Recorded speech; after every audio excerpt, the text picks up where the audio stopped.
a Iesus Hominum Salvator, que significa Jesus, o Salvador dos homens.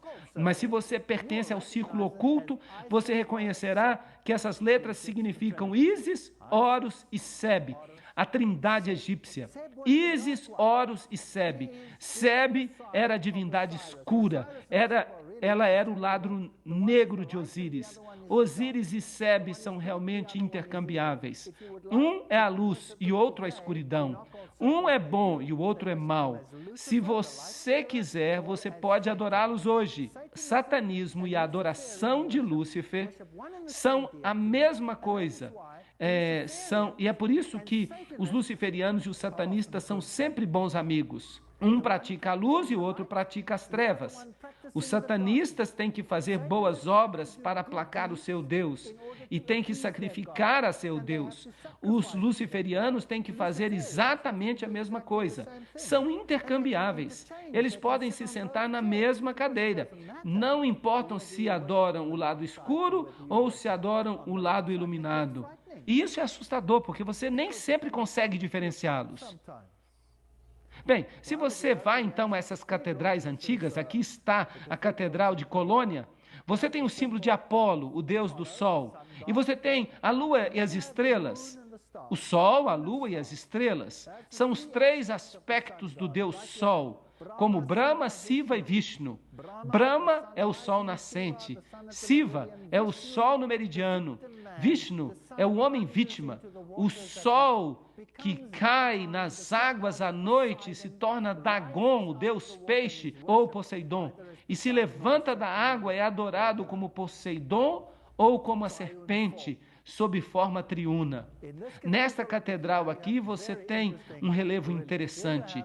Você tem o leão com as asas de águia, com o sol nas costas.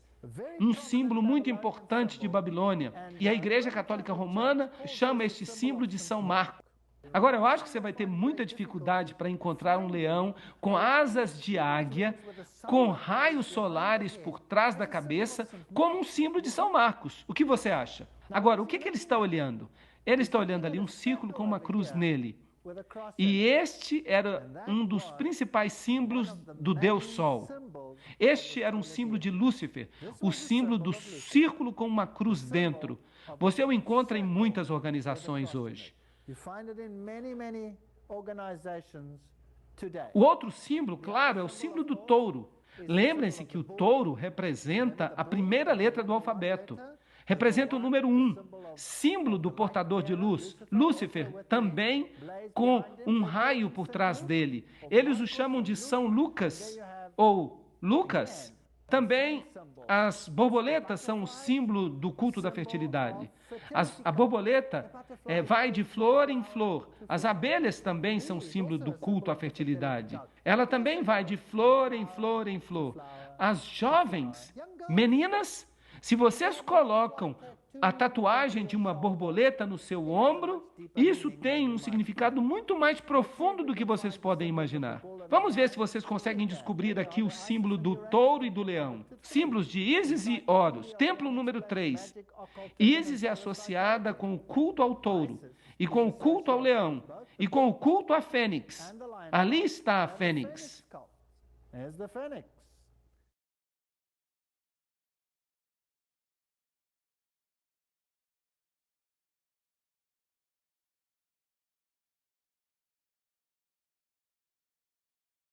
Muito bem, vamos voltar para o catolicismo. Se você vai a uma igreja ou a um mosteiro católico, ali há jardins, e no jardim você encontra Maria geralmente representada numa situação de caverna.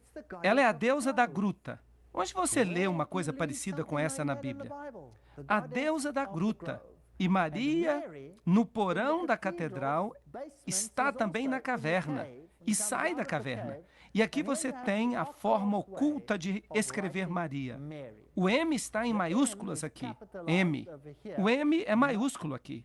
Se você virar o M de lado, ele vira um sigma, que é o símbolo usado no mundo do ocultismo. A maçonaria usa o M também como sua marca principal de identificação.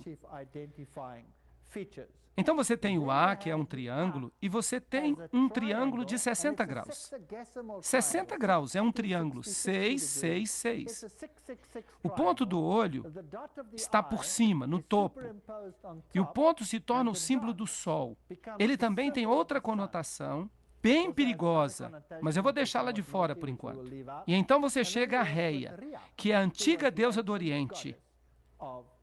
Aqui ela está em toda a sua glória saindo da caverna. E é interessante que você também a encontra no paganismo em 3 arcos.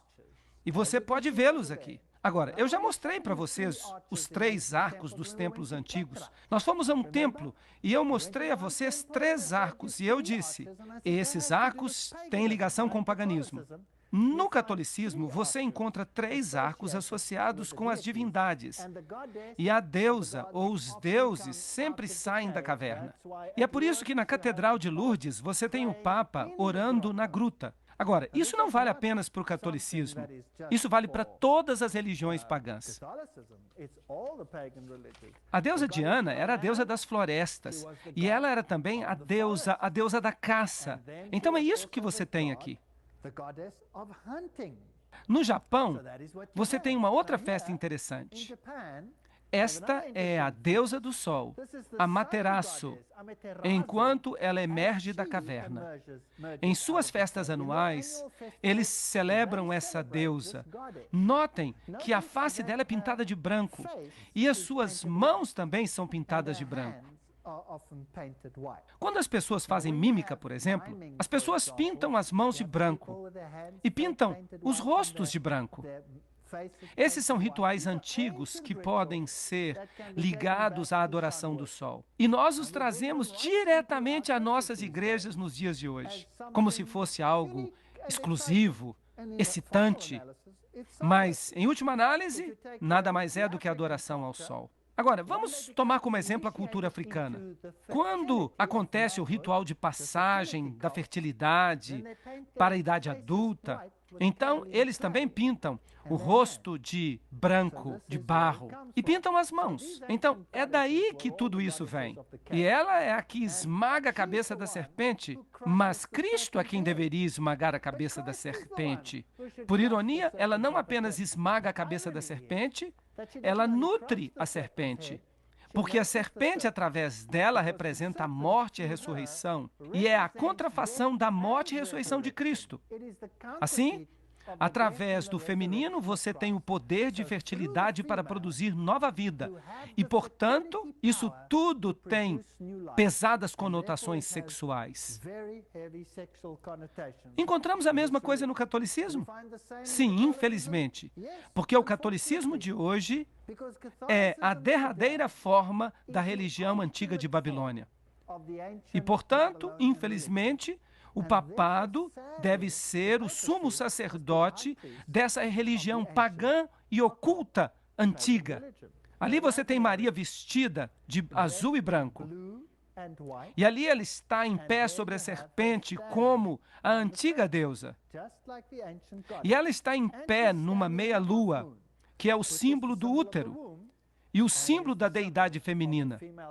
Por falar nisso, o azul pode ser a cor da obediência. Se você pega o santuário, o azul é a cor da obediência. Mas se você pega o lado negro do culto, então no outro lado você tem azul e branco, que é obediência e também justiça. Mas se você vira a deidade para o outro lado, então você tem o preto, e você tem a Madonna negra, e ela também tem azul, e o azul se torna a cor da promiscuidade. O azul é a cor da promiscuidade. Você já ouviu falar de filmes azuis? Vejam que os dois lados são adorados.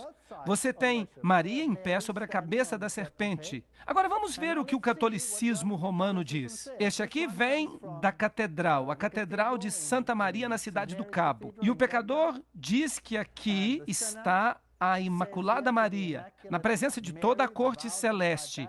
Eu te escolho hoje para minha mãe e senhora. Eu me entrego e me consagro a ti como teu servo, o meu corpo e a minha alma, os meus bens, tanto no interior quanto no exterior, mesmo o valor de todas as minhas boas ações, quer do passado, quer do presente ou do futuro, sem exceção, de acordo com o teu beneplácito, para a maior glória de Deus, neste tempo e na eternidade. Amém. Então, quem de fato se torna a principal divindade em sua vida? É Jesus ou é Maria? Deve ser Maria. Então, substituiu-se Jesus por outra divindade.